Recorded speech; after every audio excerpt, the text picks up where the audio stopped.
What's up, everybody? My name is Dana Harris with Young Gurus Math Tutoring, and I'm here to bring you some more math jewels. Today, I'm going to be working with another formula that is not used as often in classrooms these days. However, it's still something that's very, very necessary to know in algebra classes, and it's still used in a lot of textbooks. I'm going to be talking about the point-slope formula. Now, what is the point-slope formula, you ask? First of all, let's look at it. Point-slope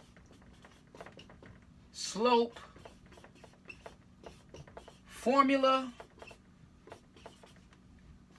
All right, sometimes you see it as point-slope form, depending on how the question is being asked. And as you can see, there's a point and then there's a slope. So you're given a point on a line and then you're given the slope of the line, and they want you to write this equation either in point-slope form, or a lot of times they ask you to write it in slope-intercept form. All right, so let's say we have an ordered pair, a line that contains the ordered pair tree, -2. So let's say we have tree, -2 is on this line. And it has a slope. Remember, M represents slope. It has a slope of -1.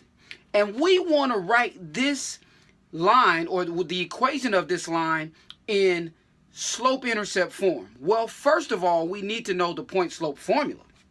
Well, that is y minus y1 equals m times x minus x1. Once again, I don't like to give you formulas and not tell you what the formula represents. So let me explain to you what this formula represents. Y is just y. Y1 is going to be the y coordinate of this ordered pair right here. Okay? M is the slope that's given. This x stays as x, and then x1 is the coordinate right there. Okay? So we're just going to plug in to the y1. We're going to plug into m for the slope, and we're going to plug into the x1 because we have those values already to substitute. And so just for the sake of helping you out, I want to show right here. Let's say that's x1, that's y1. So I have x1, y1, and then I have my m. So let's do this. We're going to take and we're going to say y minus our y1 is -2 equals, all right? And I like to put, whenever I substitute a value, I like to put it in parentheses just to show that I've substituted it.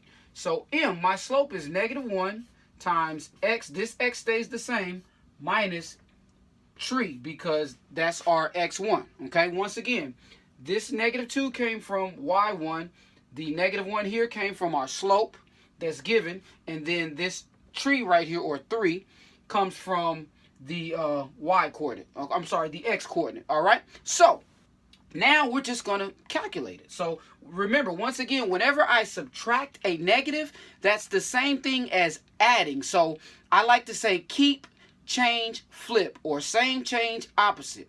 Actually, I'm sorry, I said not keep, change, flip. Same, change, opposite. Okay, so I want to keep this y. I want to change that to plus, plus. So y plus 2 is equal to -1. We're going to use the distributive property. So -1 times x. Okay, so -1 times x minus -1 times 3. Okay, and all I did was take this -1, multiply it by the x, and -1 minus 3. All right, so y plus 2 equals -1 times x is -x, and then minus a negative is just plus. All right, so now I can take this, so I can rewrite this in slope-intercept form. Remember, slope-intercept form is just y equals mx plus b, and so we're basically just solving for y if I want to put this in slope-intercept form. Well, all I have to do is subtract 2 from both sides, and I have y by itself. So -2, -2, those cancel, so y is now by itself, -x. 3 minus 2 is 1, okay? So if I have a line that contains the ordered pair 3, -2, and it has a slope of -1, and I want to write that line in slope-intercept form, it is simply y equals -x plus 1. Please do me a favor, if you're watching this video And hit that subscribe button for our YouTube channel. Also, like my Facebook page, Young Gurus Math Tutoring on Facebook, as well as for my Instagrammers on IG at YG Math Tutoring. Thank you for watching, and I continue to hope to provide the solution to your math problems.